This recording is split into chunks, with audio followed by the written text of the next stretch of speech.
মন্দারমণি রিসর্টে আজ আমাদের দ্বিতীয় দিন। এই হাঁসগুলোকে দেখে মন ভালো হয়ে যায়, দেখে যেন ঠান্ডার অনুভূতি হয়। এই কাঠফাটা গরমে, যেখানে বাইরের টেম্পারেচার 43 to 45 ডিগ্রি সেলসিয়াস, সেখানে এই হাঁসদের সাঁতার কাটা দেখে কি যে ভালো লাগে, মন ভালো হয়ে যায়।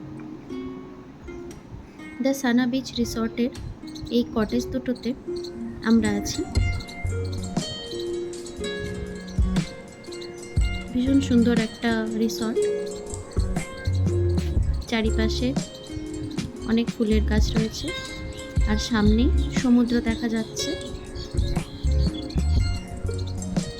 কটেজের পর্দা সরিয়ে দিলে সমুদ্র, সমুদ্রের ঢেউয়ের আওয়াজ পর্যন্ত পাওয়া যাচ্ছে। কটেজ থেকে কিছুটা হেঁটেই রিসেপশন, আর তারপরে সুইমিং পুল এরিয়া। তো আমি এখন সুইমিং পুলের দিকেই এগিয়ে চলেছি।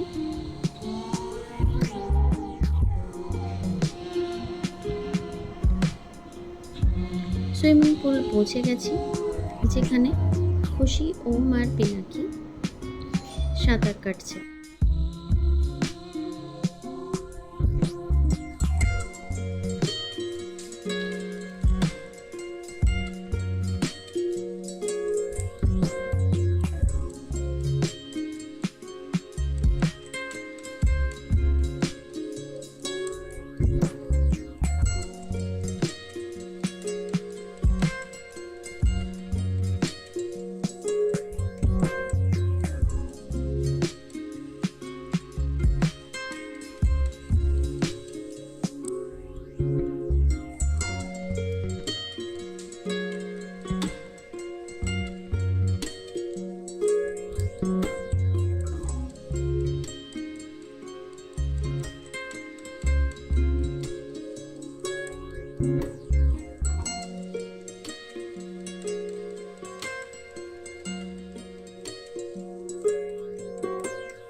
সুইমিং পুল থেকে বেরিয়ে তারপরে আমরা চললাম দীঘার দিকে।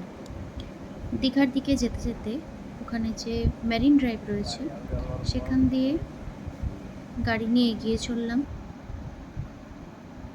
বাইরে ভীষণ গরম, আর তার সাথে একটু হাওয়াও চলছে, হাওয়াটা গরম হাওয়াই।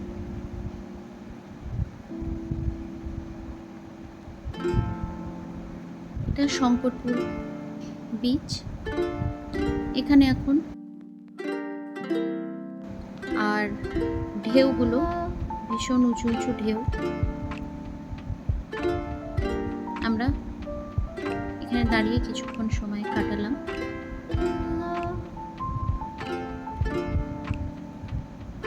ফাঁকা, লোকজন খুব কম, তবে আইসক্রিম পাওয়া যাচ্ছে। আইসক্রিম, সফটি, কোল্ড ড্রিঙ্কস এগুলো পাওয়া যাচ্ছে।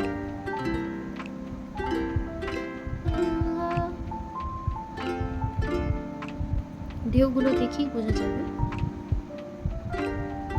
যেটা জোয়ারের সময়।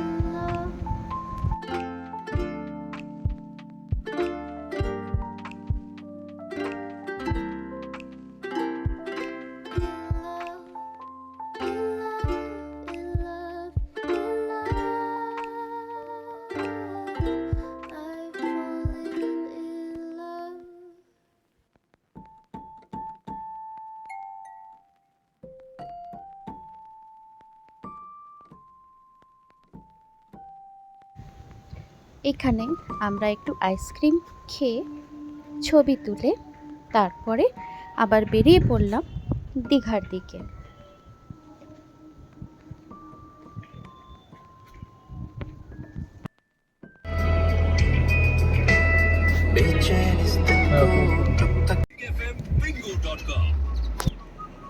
Airline partner Qatar Airways, going places together. For details, visit QatarAirways.com. Be ঘড়িতে সময় এখন বিকেল 5টা। তো বাড়িতে আজ কি হচ্ছে রান্না তা সে জানে না কেন? চালটা জানে। আমরা পৌঁছে গেছি দীঘার সমুদ্রের ধারে। এখানে এখন সন্ধে হব সূর্য অস্ত যাবে, আর খুব জোরে জোরে হাওয়া দিচ্ছে।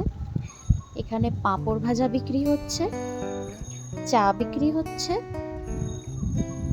নিম্বু সোডা বিক্রি হচ্ছে, আর তার সাথে অনেক কিছু বিক্রি হচ্ছে। সমুদ্রের ধারে এভাবে সমুদ্র দেখতে দেখতে সন্ধেটা কিভাবে যে কেটে গেল বুঝতেই পারলাম না। ভিডিওটা ভালো লাগলে লাইক, শেয়ার আর সাবস্ক্রাইব করতে ভুলবেন না। ধন্যবাদ।